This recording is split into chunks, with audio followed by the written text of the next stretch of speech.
Hi Axel, this is WWE superstar Lacey Evans, and while I do understand you're going to sleep, you need to wake your ass up because I'm about to go live on Monday Night Raw. So if you do close your eyes and fall asleep, make sure to wake up early to watch your classy role model, you nasty thing. Waouh! Quelle façon de commencer la journée! Quelle façon de commencer cette review de Raw avec Lacey Evans! Pour ceux qui ont suivi tout notre petit périple à New York, vous savez qu'il s'est passé beaucoup de choses avec Lacey Evans durant notre séjour. Et donc, vous vous doutez bien qu'après cette petite vidéo de Lacey Evans juste avant Raw, je suis un petit peu aux anges. Mais comme le demande Lacey, il va falloir que je me réveille et qu'on commence sérieusement cette review. Faut pas que je me laisse distraire par Lacey Evans. Donc c'est parti. Bonjour à toutes et à tous et bienvenue dans ce nouvel épisode de Top Catch. Au travers de cet épisode, nous allons revenir sur les 5 choses à retenir ou à oublier de cet épisode de Raw du 1er juillet. Alors je trouve qu'il s'est passé beaucoup de choses durant ce Raw, des choses plus ou moins bonnes, on va en reparler, mais globalement je trouve que le show gagne quand même un petit peu en qualité. Alors je pense qu'une fois que Extreme Rules sera passé, dès qu'on se dirigera vers SummerSlam, on prendra un nouveau tournant avec des nouvelles rivalités, etc. Et je pense qu'à partir de ce moment-là, on pourrait repartir sur des shows qui monteront en qualité, qui nous proposeront un bon SummerSlam, du moins je l'espère. Un Falls Count Anywhere étincelant. Vous le savez, ça faisait partie des combats annoncés. C'était d'ailleurs ce qui était teasé par la WWE dans toutes les publicités de ce show. C'était la seule chose qui était mise en avant. C'était ce Falls Count Anywhere match entre Bobby Lashley et Braun Strowman. Donc le Falls Count Anywhere match, pour ceux qui ne connaissent pas, c'est un type de match où le tombé peut se faire n'importe où dans l'arène. Donc il n'y a pas de décompte à l'extérieur. Et les tombés peuvent vraiment se faire partout. Le combat, lui, n'aura pas duré très longtemps, on ira vite à l'extérieur et on ira vite vers cette fin de match qui était, comme je l'ai dit en intro, très étincelante. Nous aurons en fait Bobby Lashley qui prendra son élan pour faire quoi, j'en sais rien, sûrement un spear sur Braun Strowman, et en prenant son élan, il se dirige vers la rampe, vers le stage, vers le décor, et donc il se place devant le gros panneau LED qui se situe à l'entrée. Et Braun Strowman, lui, se relève et c'est lui finalement qui va se mettre à courir et qui va projeter violemment Bobby Lashley dans le décor. Et les deux hommes vont traverser violemment le décor et atterrir de l'autre côté du stage. Donc on aura des étincelles qui sortiront de partout. Ne vous affolez pas, ça ne veut absolument pas dire le retour de la pyrotechnie chez WWE, non, bien au contraire. Je rigole, mais en vrai, le segment était quand même bien sympa, moi j'ai bien aimé.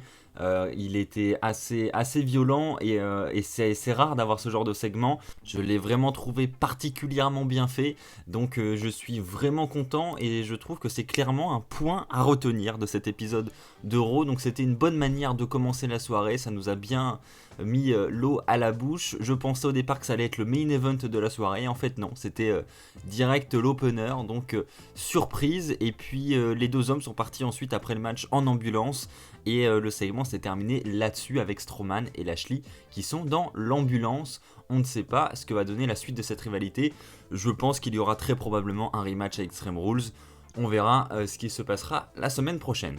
L'Undertaker de retour à Dallas. La rivalité entre Shane McMahon, Drew McIntyre, Roman Reigns et l'Undertaker continue.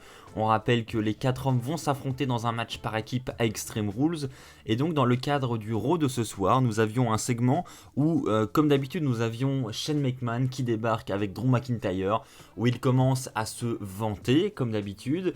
Ils en viennent ensuite rapidement à l'Undertaker, disant que Roman Reigns a fait appel à l'Undertaker seulement parce qu'il avait peur, il ne savait pas se défendre. Drew McIntyre dira ensuite qu'il n'a absolument pas peur de l'Undertaker. Il dit qu'il est prêt à affronter toutes les générations. Il dit ensuite qu'il a entendu dire que l'Undertaker était présent ce soir. Donc il dit ouvertement, Undertaker, si t'es là ce soir, viens te battre maintenant. Et donc là, nous avons encore une fois des effets spéciaux qu'on n'a pas l'habitude de voir, je trouve. D'habitude, on a un simple gong de l'Undertaker et puis les lumières s'éteignent, il apparaît ou il apparaît pas. Là, on a quand même eu les coups de tonnerre sur les poteaux du ring. Donc on peut aimer ou ne pas aimer ces effets spéciaux, mais au moins je trouve que ça change. On a eu les lumières qui se sont mises à clignoter un peu, enfin bref, c'était un peu différent d'habitude. Donc ça c'était vraiment le point positif du show. Et donc ensuite nous avons eu l'entrée de l'Undertaker. Et l'Undertaker s'est ensuite emparé d'un micro puisque Drew McIntyre et Shane McMahon sont sortis du ring, ne sont pas restés avec l'Undertaker. Et donc en gros il défend Roman Reigns déjà, l'Undertaker. Il dit que Roman Reigns n'a jamais demandé à l'Undertaker de venir l'aider. Il parlera ensuite du match Hell in a Cell face à Shane McMahon à WrestleMania 32. L'Undertaker dira qu'il aura eu du respect pour Shane McMahon, visiblement ce n'est plus le cas. Et donc il dit que c'est un collecteur d'âmes comme d'habitude. Et il termine en disant qu'il ne va pas les laisser reposer en paix à Extreme Rules. Donc je l'ai mis dans les points à retenir de ce segment.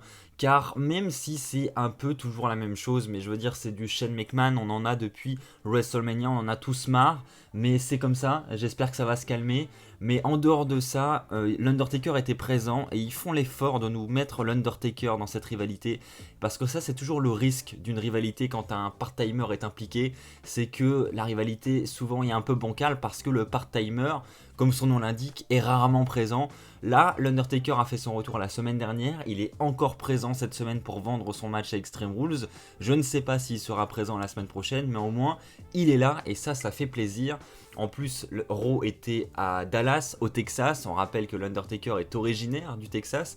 Donc c'est peut-être pour ça aussi que l'Undertaker a été présent ce soir. Et peut-être qu'il ne sera pas présent la semaine prochaine. Maria veut Becky Lynch pour la mettre enceinte. Oui, vous avez parfaitement entendu. Maria veut Becky Lynch pour la mettre enceinte. Bon, évidemment, je vais remettre tout ça dans le contexte.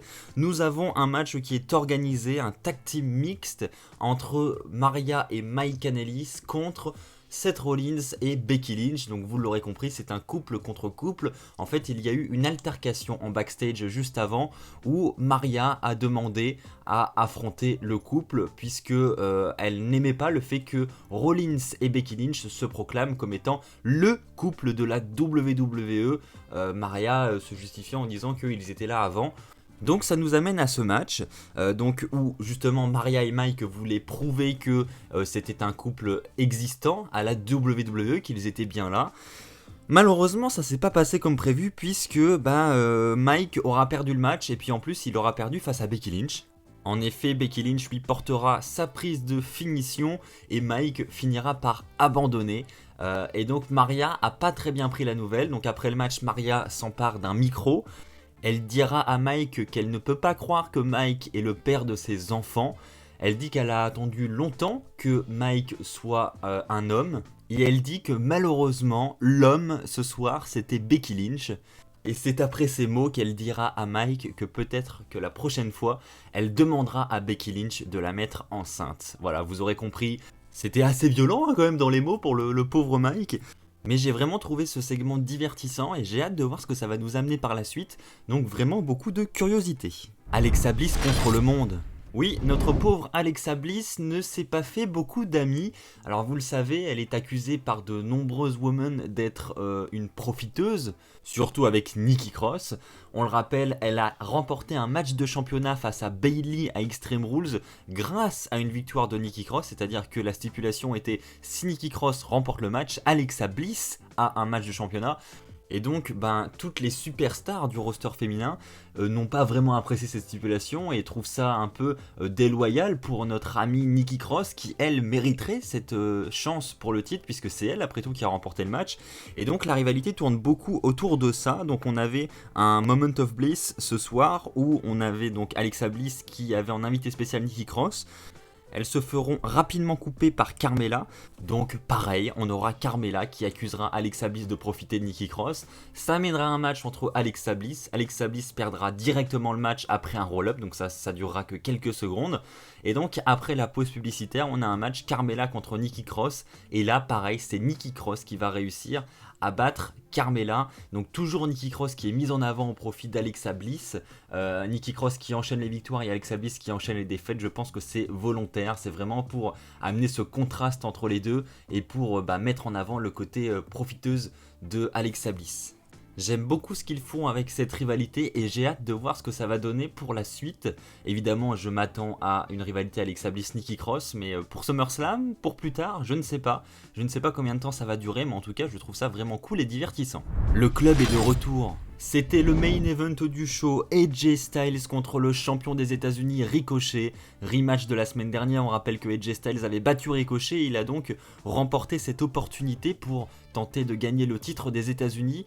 Donc on arrive au match en fin de soirée, Ricochet contre AJ Styles et nous avons une victoire de AJ Styles, donc nouveau champion des États-Unis, jusqu'à ce qu'un arbitre arrive pour annuler la victoire et dire que Ricochet avait le pied sous la corde. Donc le combat va recommencer et donc il se terminera très rapidement puisque nous aurons un tombé de Ricochet sur Styles, il y aura le compte de 3 et donc Ricochet conservera finalement son titre des États-Unis. Donc nous avons ensuite AJ Styles qui se relève, qui va tendre sa main pour serrer comme la semaine dernière la main de Ricochet.